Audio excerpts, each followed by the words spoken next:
Sorry about that, guys. Okay, go ahead and do the next slide. All right, and I'm going to introduce our speakers really quickly. So Alejandra Alvarez, she is the SWAN Customer Success Manager. And yes, that's Alejandra that is now presenting. She will be taking care of some of the SWAN Systems coordination. On the WiseConn side, we have Jacob Hernandez, who is our California Coast District Manager. And then we have Shannon Rickenberger, who is the SWAN Key Account Manager. So now introducing our speakers, they will be starting to take over the presentation. Thank you. Hi, everybody. Thanks, Brianna, for the introduction. Thanks, Alejandra and Shannon from SWAN. And thank all of you attendees for taking some time out of your busy lives to share some time with us. Hopefully you find this valuable. We're really excited to talk to you guys about our new relationship with SWAN. So that'll be a new thing for some of us to talk about, and also to provide, some resources and some background about the Sigma process and kind of where we're at and where we're going.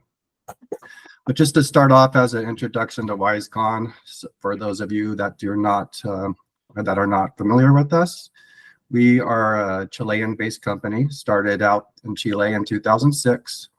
And I've been in the United States since 2015. Our warehouse is in Fresno, California. We have an office in Los Angeles. And we are also global now. We are in about 550,000 acres and 20,000 nodes and 2,500 users of our platform. So we are in a lot of fields, we're collecting a lot of data, and we are learning a lot about how farmers are operating and kind of helping them to become more efficient and uniform by allowing them to have visibility into the different aspects of their farming operations. So you can see just with this quick diagram that we are an online irrigation management system. So you'll have complete control of your irrigation system through your phone or computer, as well as having visibility and monitoring data from all of your pump system operations out all the way to your field to help you inform your irrigation decision making. So that's kind of us in a nutshell. But we're going to focus more on the Sigma process next. Thanks. Thanks, Jacob.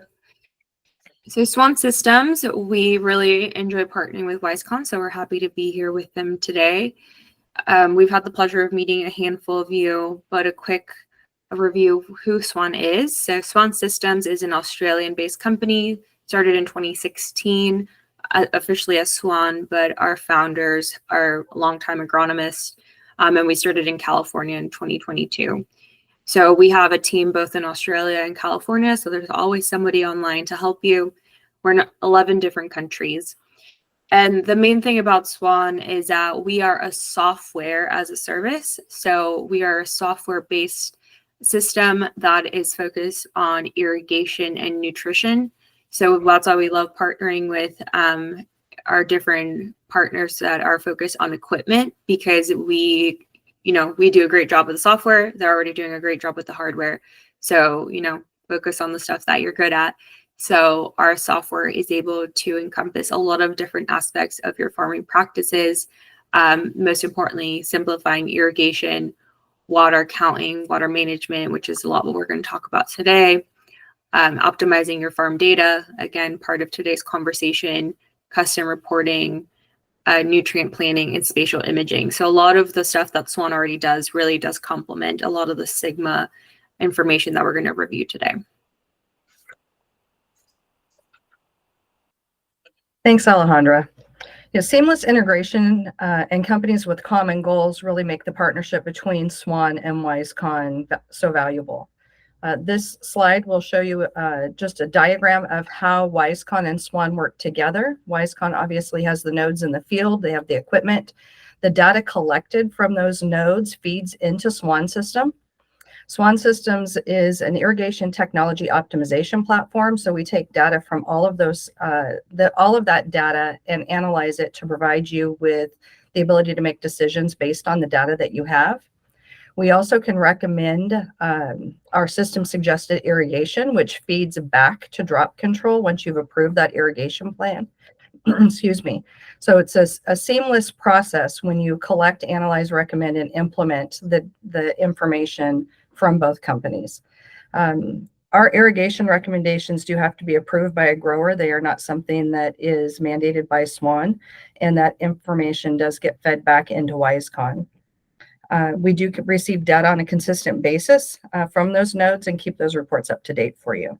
So it's a little bit about our companies, but this webinar is about Sigma, so we want to move on to that, Jacob. That's right. Yeah, Sigma, the Sustainable Groundwater Management Act. So this is a California-specific regulation that was a result of many years of drought in the early or late 2000s, early 2010s.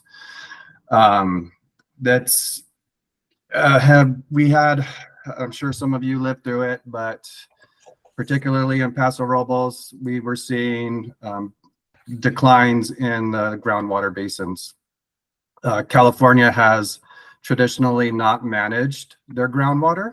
They only manage surface water. So because of lower snowpacks leading to less water for the surface water, we had to start relying more on groundwater. Because we had so many crops we had so many situations in our state where we moved from dry farming or cattle ranching to permanent crops like vineyards and orchards that really relied on groundwater because we did not have as much surface water available. We started to see over extraction of groundwater, which really started to affect residences and people that relied on groundwater for many years were suddenly having their wells go dried. And so this made the state react and say, we need to have a long-term plan for managing the groundwater, and we need to have that plan be sustainable.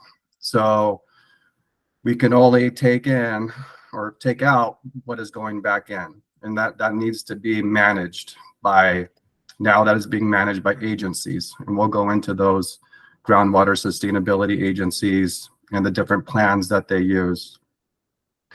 But again, the key here is this is a reaction to drought. It's a long-term plan for preventing overdraft. And we just need to be able to make sure that we're not using too much water to affect the other users in the state, right? So especially, like I said, Paso Robles in the valley, where we're having the land subsidence and different issues that are really becoming a bad thing. So now we'll talk about kind of, what that process looks like. What is Sigma also? Go ahead. Sorry. Go ahead, Alejandra. So, is this Shannon? Okay. So the Sigma was created, just like Jacob explained, like people were taking more water than was being replenished, especially the last few drought years. So it just an unsustainable groundwater use. These new regulations are going to help us better regulate all of that. With that, it is being left to each individual area that is in charge of these groundwater basins. So that is the unique piece of it too, is that each region will have their own rules and regulations. This isn't news to any of us. This has been promoted for a long time. It's a long-term goal, but the whole point is to maintain reliable water. We all depend on it, not just for agriculture, but for day-to-day use and for future generations. So according to the Department of Water Resources, there are 515 groundwater basins and subbasins here in California. These are defined by DWR and are part of the state's effort to manage that groundwater sustainability. The basins are categorized into high, medium, low, and very low priorities based on factors such as population, irrigated acreage, groundwater reliance, and impacts on that groundwater use. As of recent reports, there are 260 groundwater sustainability agencies. These agencies were required by SGMA to manage groundwater resources in specific areas in order to prevent that long-term depletion. And each GSA, Groundwater Sustainability Agency, is responsible for developing a groundwater sustainability plan, or a GSP. All of the acronyms start to get a little confusing as we go. The GSPs are intended to ensure that long-term viability of groundwater basins in their area. Each GSP is managed independently, and those, each GSA is managed independently, and those GSPs are different in every situation. So that's making your job as a grower more challenging. So if we do the math, we know that if there's 515 groundwater basins or subbasins and 260 GSAs, all needing their own GSP, meaning that there are many GSAs per groundwater basin, all with a different GSP, it gets to be pretty confusing. An example of this would be that Paso Robles groundwater basin. It is one of the 9 basins in the state that's designated as critically overdrafted, and it has 5 GSAs within that basin, all with their own GSPs. So you as a grower are put in a situation where you have to figure out what GSA you are in and what GSP has been implemented by that GSA in order for you to comply with those regulations.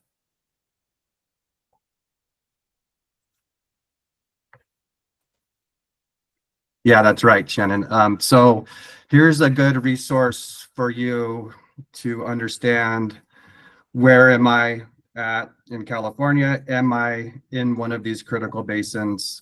And how can I learn more? So the state, DWR and the state has provided a GSA map that allows you to go in and find your parcel, and then also give you contact information and data about who are your representatives for your GSA, when do they meet, their website, their fee structures. So again, you, depending on where you live, you could be now having to pay per acre foot of water you extract. You are going to be having to provide reports of your water usage to a GSA.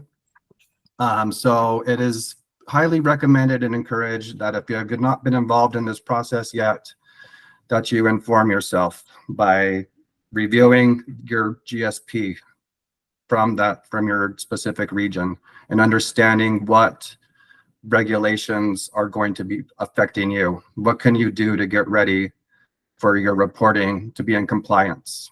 What kind of telemetry do you need? What kind of flow meters do you need? What do you need to be monitoring in real time? Also attend meetings, go and get out there and meet the people, meet your ag representatives, and make sure that you're being heard. You know, we are later in the process now. We're starting to go from planning to implementation. And so if you are not already being prepared for your reporting, then you're going to be behind, and you could be paying even more through fines, or by not staying within your allotment, you can be penalized for that. So it's really important as either an irrigation company, a consultant, or somebody working directly with farmers, that you are educated about what your farmers need in order to be in compliance. And this map is a really good way of finding out where you are, who's your GSA, what is the plan, and what do you have to do going forward. And so now we're going to kind of talk about how we have our different systems and what we can actually do, and real world examples of how we can help you guys and with our hardware and with the SWAN reporting. Just a little note on this map. This is an interactive map, which is really neat. I spent some time with it the last few days. It is really great to click around. It has a lot of really good information that goes into who are the high priority, medium priorities, and it gives you a good high level group of information for each area, as well as more information that you can look up. So there's the interactive map, there's a couple of different documents, PDFs, stuff like that, that has more details. So I definitely recommend you guys spend some time with this website and just click around and see what information there is and has to offer. We will also be sending out some resources after this meeting, so you will be able to reference our presentation, as well as we'll add a couple other links and pieces of information that will help you get better informed and feel confident in these new implementations.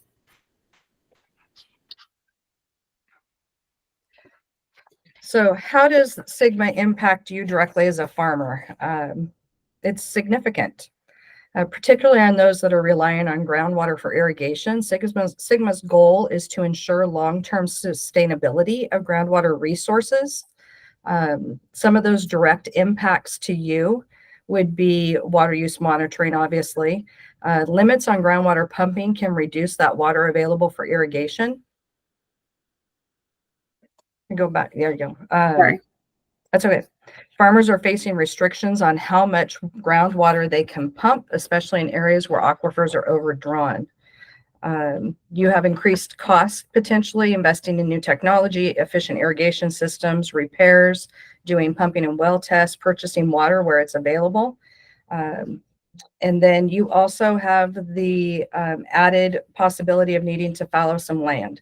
So all of these things, crop changes, diversification, are things that you need to be planning ahead for, and utilizing businesses like SWAN Systems, our technology, as well as WiseConn's technology, will help you to plan for that.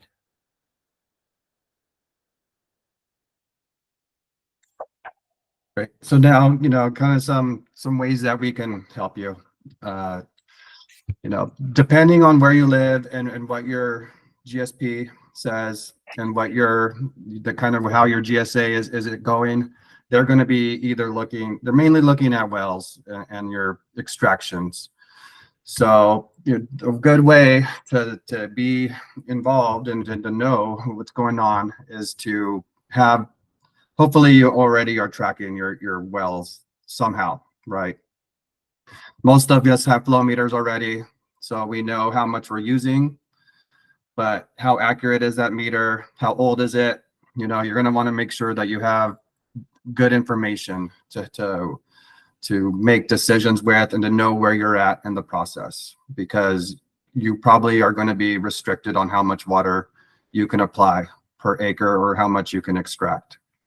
So the ways that we can help with the well monitoring at both the GSA level and at the grower level is by using well level sensors to track the actual groundwater conditions over time. So we know, like in Paso, again, I keep going back to that because that's local for me, but I know many of the other districts are doing it as well, is establishing groundwater monitoring system. So groundwater wells that are monitoring groundwater. And these can be residential wells, they can be ag wells, they can be brand new wells that are being drilled by the GSA to help give more granularity and to understand the health of their basin and how it's being affected by rain or by drought and by overuse. So we are trying to partner with the GSAs to be able to provide telemetry, to get real-time data so that they are able to see that data on one screen. And again, helping the growers so that we can, with our hardware and our telemetry, we can partner with SWAN to provide reports that can be automatically distributed to an agency and to help the growers stay in compliance with any kind of monitoring program that they might be a part of. And so that goes with your well level sensors, and it also goes with your flow meter data as well. That's going to be really critical. I've been telling people for 6 or 7 years that we also need to, if you guys don't have a flow meter, you better have one. You better get in line, because there's a huge demand for flow meters right now, and we gotta make sure that they have those. So having a piece of telemetry, we think that that's going to be critical as well, because it's going to get to a point where we can't count on an irrigator going around and writing a number on a piece of paper. It's probably just not going to be good enough at some point. So in order to really stay on top of it, you're going to need to have telemetry and real-time data being reported back to you. And again, that enables us to share that data with SWAN and to get a really, really nice complete package with our two companies' offerings. Yeah, utilizing that technology really is going to be beneficial in your farming operation and your practices.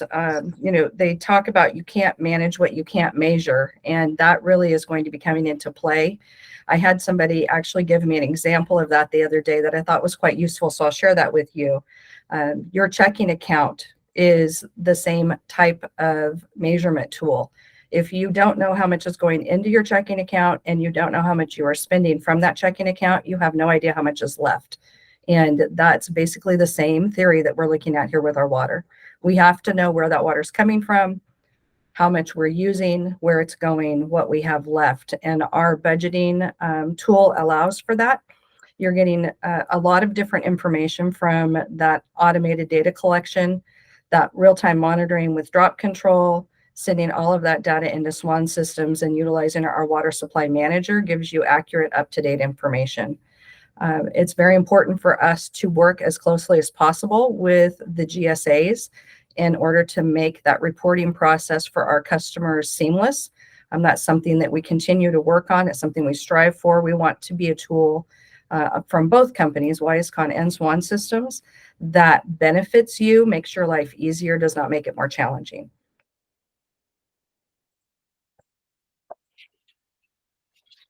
Yeah, so but there's two really key parts that you as a farmer or a consultant can do to stay on top of the regulations, really. So we talked about the monitoring and compliance and the monitoring part of it, but it's really going to become critical to manage, like Shannon said, you got to really manage your water use now. The days of turning on a pump and letting it run for 10 hours every Tuesday, are kind of behind us. We need to be using the data that we have that's available to us. Shannon's the budget analogy is great. But like I like to talk about when I meet with farmers is you use data to make better decisions, right? So if I'm going to drive a car down the highway to go back home today, I'm not doing that by just staring straight ahead and hoping I get there, right? I need to know how much gas I have in my tank. I need to know how fast I'm going.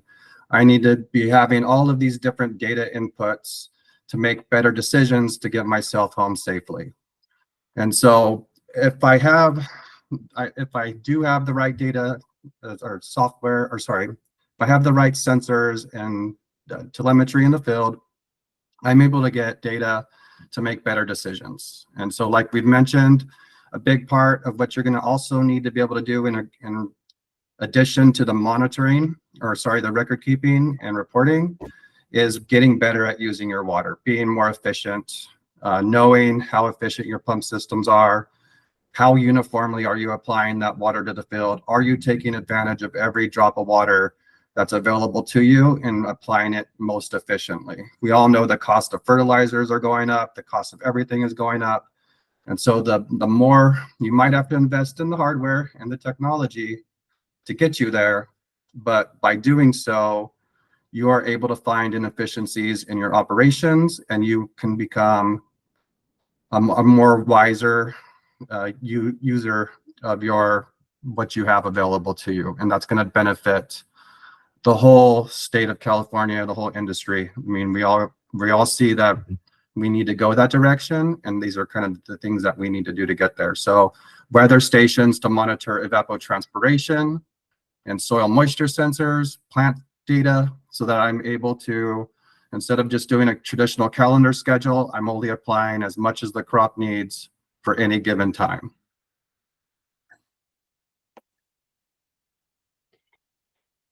So with WiseConn, we're able to collect a bunch of really great data that is very important to feeding SWAN So that allows us to not only create water budgets for you, whether that's based on your own personal budget, or if you have a specific strict allocation of water.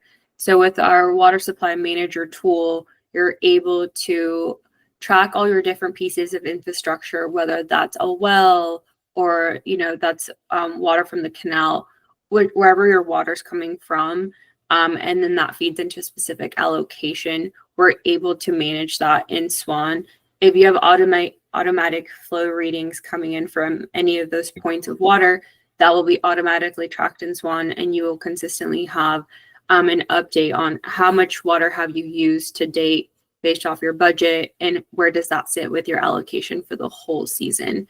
So there's a bunch of different tools that we provide on top of our optimized scheduling tool, but the reporting tools are really complementary with Sigma compliance and monitoring everything together in one really nice package that you can track day in, day out, and easily report to whoever may need to see it. So it's really easy to see. You can have different allocations, different properties all on one site, and be able to track it really easily. And especially if you have that automatic information or manual information, we're able to track it in here.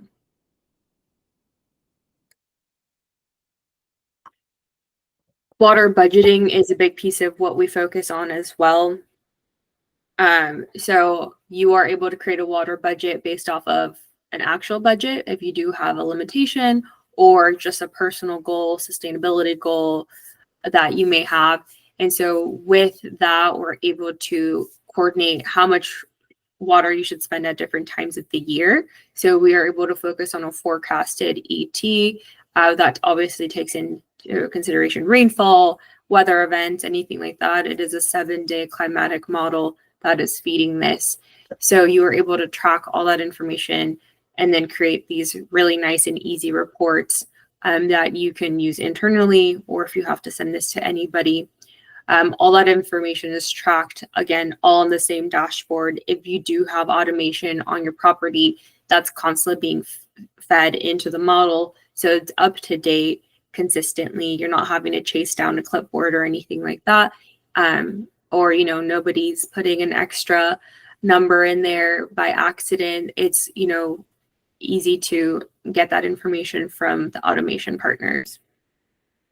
So this is really great with the ET side of it too. We are a climatic based model. So that means that we're not just putting in one number for the season. We are constantly updating it depending on changes in the weather, changes in your water resources, anything that might affect your farm is going to be tracked, and make sure that your budget is complementing what's actually happening in field.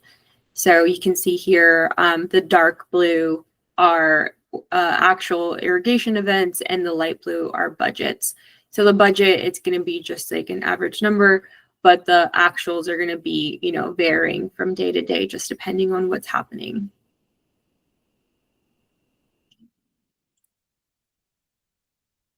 So this is one of our newer tools, so the Water Supply Manager tool. So here you can see that there is this performance graph. So how much water do you have from different licensees, and then the usage. So really great and easy way to see what's going on. So here the dark blue bar is your allocation for the year. The light blue is going to be your budget to date. And in this case, this scheme is within the allocation for this budget, as opposed to the dam here. It's orange because it's over your current budget for this time of the year. So maybe there was a heat wave all of a sudden, or you really had to put some more water on. So you went above your budget, but it's helping you track that and keep an eye on this constantly. So it's not just a reporting tool, but a usage tool throughout the whole season. So there's all these different pieces of information that are feeding it. And again, if you have automation, this is constantly being updated, but also if you have pen and paper, that's perfect too.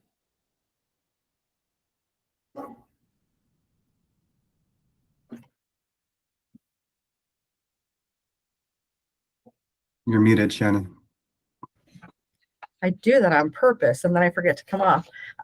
So just to recap, some of the benefits of automation, you're eliminating the guesswork and establishing accurate records for your operation. Having that real-time information at your fingertips, allowing you to generate budgets and have the precision to implement and track those, lowering employee costs in overtime, late night irrigation changes, that missed valve that ran too long, reducing water use through the irrigation scheduling, reducing costs to irrigate by not running your pump as often, increasing yields. I mean, the benefits really are endless. We can talk forever about those, but knowing exactly how much water you are using and where it is being used, how it relates to your budgeted plan allows you to prepare and be ready for all of those GSP requirements. What can you do? Jacob touched on that. Get involved. Know what GSA you are farming in and attend those meetings. Be prepared with the plans. Planning for the future is imperative. And when you are talking about your farming operation, you want to be prepared. That means that you're not putting out fires later. You're not paying fines for things that you weren't prepared for. Talk to others about how they're planning to manage for Sigma. There's a need for open communication now more than ever. The ideas that are out there are endless, and it's really important that we're sharing those with each other. And then know that you have companies like SWAN and WiseConn, our partnership, to help you with your business. We can support you with compliance. We're providing you with technology solutions. We're offering guidance. We can help you with that map to identify what groundwater sustainability agency you are in and help you to understand that sustainability plan. Our goal is to walk alongside you and support you through the process of becoming compliant with all of these requirements. Thank you, you guys, for presenting. We are now moving on to the Q&A section. There's a few questions that I have in the chat. So I believe the first one will be directed to Jacob. It is from Richard Mead. And do the well monitoring sensors also measure water salinity? Sorry. Typically with our platform, we're just looking at the water level itself with a transducer or a different types of technology, ultrasonics. When we're measuring EC of the irrigation water, we're typically doing that after discharge. So with our current technologies, no, but I am aware of sensors that can measure water quality. It's just not something that we typically are doing. We're typically having and for example, in Salinas, Monterey County, you have to have a certified tester come out and pull a water sample and look at your water quality on a regular basis. So that's usually done by a lab in a water sample. Okay, perfect. Next question from Braulio. Sorry if I mispronounced that. Herrera. He asked, regulations are about instantaneous flows or seasonal volume? From what I've seen, it's typically going to be a volume over time. So acre feet per acre for the season is a pretty common one that we've been seeing, or it could be gallons extracted over a period of time. And keep in mind that those can differ from one GSP to another.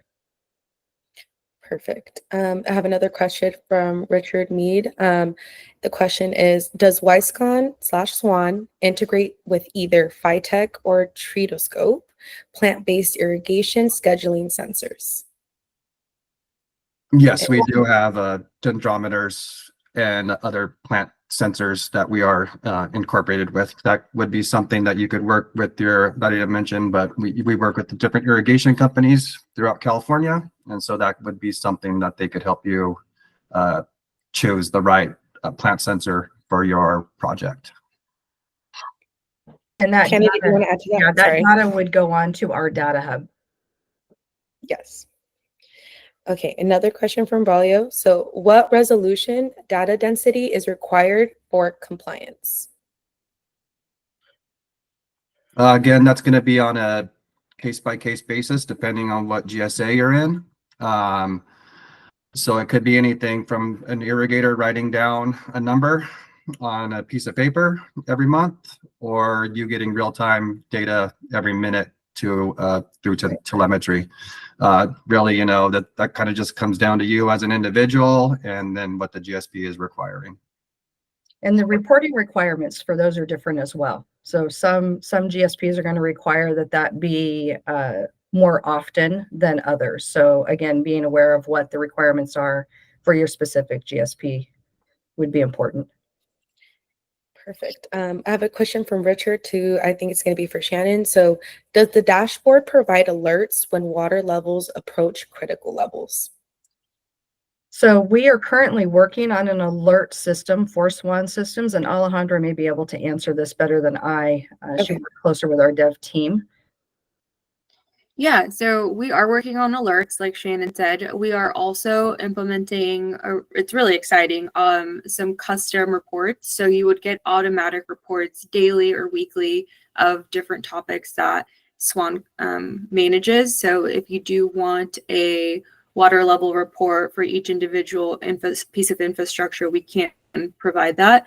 And that will be an automatic report that goes out to you. You do get a customer success person with each account. So there is someone always monitoring your account as well. So if I see anything funny, I would definitely give you a call and let you know that, hey, it seems like you're quite a bit above your budget. Hopefully not. But there's always an extra pair of eyes as well as different systems that will be communicating with you. Perfect. Thank you, Alejandra. I believe this is another question for you as well from Richard Mead. And he asked, how confidential is WiseConn/SWAN data? Yeah, it's a great question and a very important one, especially since SWAN really focuses on capturing the farmer's know-how and making sure all that information that is living in their notebooks and in their brains is captured in SWAN to make repeatable decisions throughout every season. We do have different permission levels within SWAN. We can have, what is it called? Double Authentication. Thank you. Yes.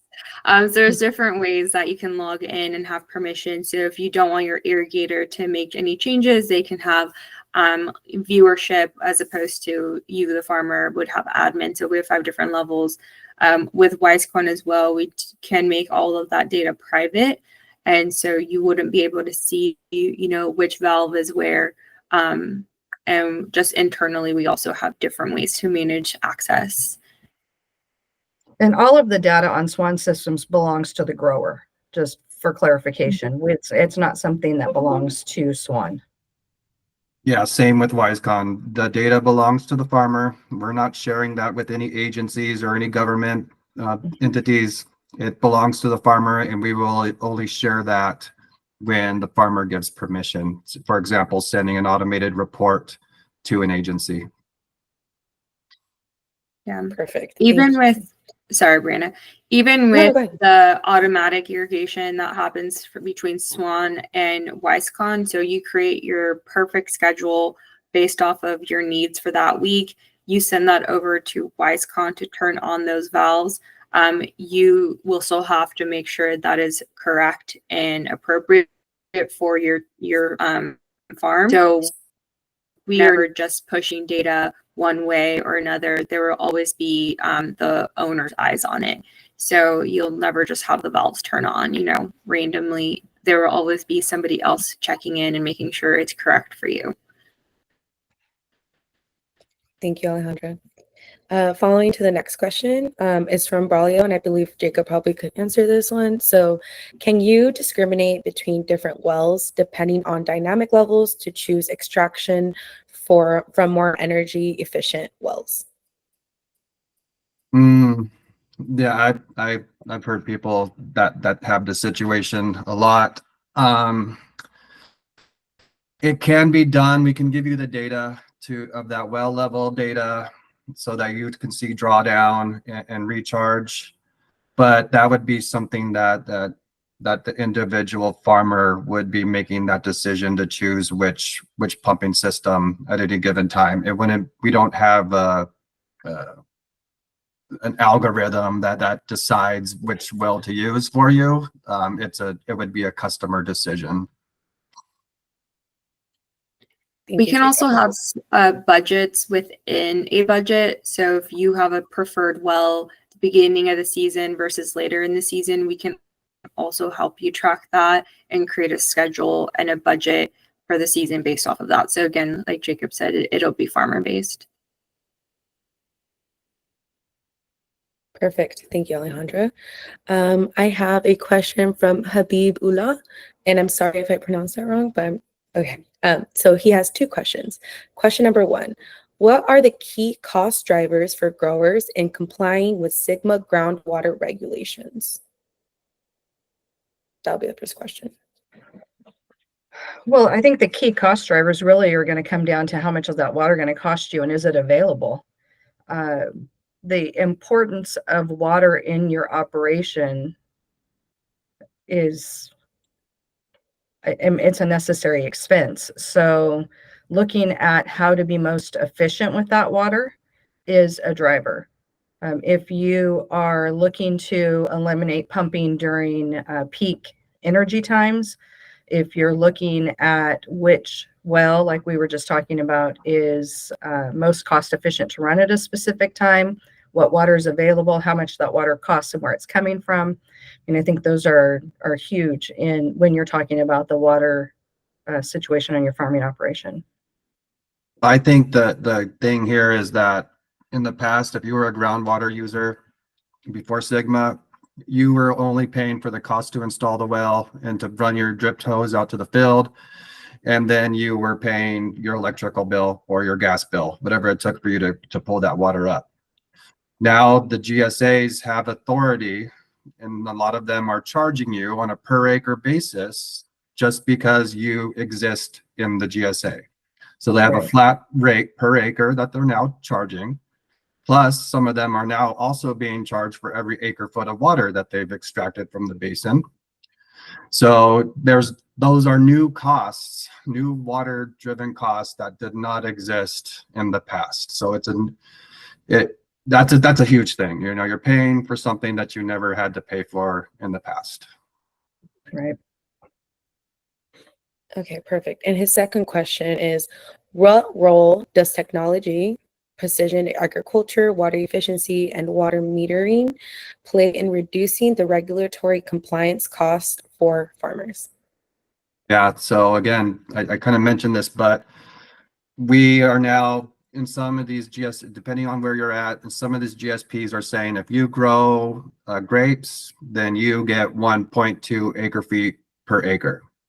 And you might be paying a certain amount of dollars per that.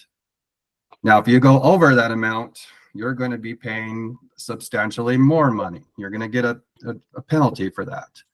So it's very critical that you stay within your allotment and that you are budgeting and using precision irrigation technologies to inform your decision making and stay below any of those thresholds that the GSA or GS decides to implement on you, depending on your crop and depending on where you're at. Yeah, and something to keep in mind is a lot of these agencies, the GSAs, are working with grant money. They're trying to get grant money in order to help support the implementation of some of this technology. So again, if you know what's going on in your GSA and you've made connection with them, you may have access to grant money to pay for flow meters or for other telemetry items on your property, as well as I know the San Luis Obispo, the Paso Robles district, is looking at the possibility of providing incentives for fallowing. So make sure you're taking advantage of all of the different opportunities that are offered federally, through the state, and locally through your GSA. Perfect, thank you. I have a question from Jim. His question is, explain how you forecast ET or crop water requirements. So for SWAN, we have a couple of different tools that feed the forecasted ET. So ideally, the customer will have a weather station nearby their farm, whether that's a personal weather station or, since we're in California, SIMA stations are readily available. So that would give us your weather information. Then we work really closely with a company called Meteor Blue. Meteor Blue is a forecast weather company. So they take all kinds of open source data as well as their own weather models and create a 7-day predicted schedule of the weather. So we take that weather information, actual and forecasted, and we overlay it with crop coefficients. So if a customer has their own custom coefficients, we can use those, or we have a library of crop coefficients, over 100 that are based off of university coefficients or research. So then we can use those as a baseline and then create custom coefficients for each individual block if you need it. So those two pieces feed each other. If you do have a restricted water use, then we can adjust your budget, which then adjusts your coefficients, and they start, adjusting each other. And so again, it becomes very customized. And again, this is at the block level. So if you have a block of Chardonnay and a block of Cabernet, they're going to need different things. If you have premium Chardonnay and not so premium Cabernet, you're going to prioritize them differently. So we can start to allocate water and adjust those factors to create an ideal crop water demand for the season. And then our library of budgets, coefficients, all that good information is housed in the software. So next year, when we plan for harvest of 25, we already have this historical information. We have accurate weather information from your devices and equipment that is feeding, how much water actually got applied, and we're able to analyze that and plan for next year. Perfect. Thank you, Alejandra. And Jem said thank you as well. I have another, it's not a question, but more of a comment from Braulio. He said, in Chile, the DGA, the only national GSA, took control of water extraction. They started monitoring and establishing fines for farmers. Infractions also include instantaneous flow exceeding. This is starting to distress farmers. I think that that's a good point that he brings up, that there's a national GSA, and that the DWR really wants the Department of Water Resources, which is implementing GeoSigma. They really want to see local control of groundwater basins. But if for some reason the GSA doesn't meet what DWR wants, DWR does have the power to come in and take over and implement their own rules. And so we're starting to see that in some places in the valley, and you really don't want that to happen. That's going to be not a good thing. You want local control from the people that live there and are impacted, and you can give region specific plans. If you come in, the DWR is going to come in and just give you a one size fits all program that may or may not be very helpful to you. So yeah, keeping it local is critical to make this thing work. Right. And there are existing litigation taking place as well throughout the state. So this is definitely an ongoing process. It's 20 years that the GSA set out for the implementation of these plans for success. And one of the statements that I saw says the full impact of Sigma may take years to unfold, as GSAs are required to achieve sustainability over a 20-year period. Farmers face uncertainty in the short term about how future regulations may further limit groundwater use, especially in those overdrafted basins. So it's really important, I agree with Jacob, that we keep this as local as possible. Work with your GSAs, find solutions for your farming operation that work for you and help you to comply with the regulations that have been put into place. Perfect. Thank you so much. And I think that is it for the questions. I don't see any more come in. Braulio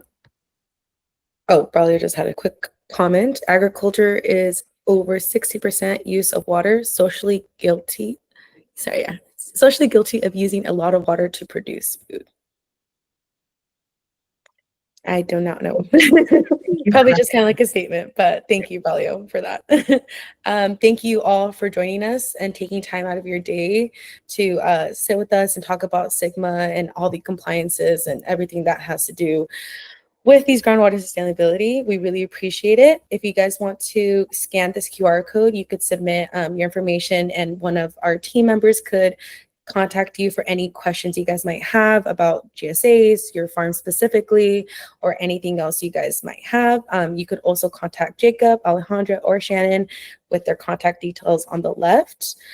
We really appreciate your guys' time again, and we really look forward to seeing you guys soon.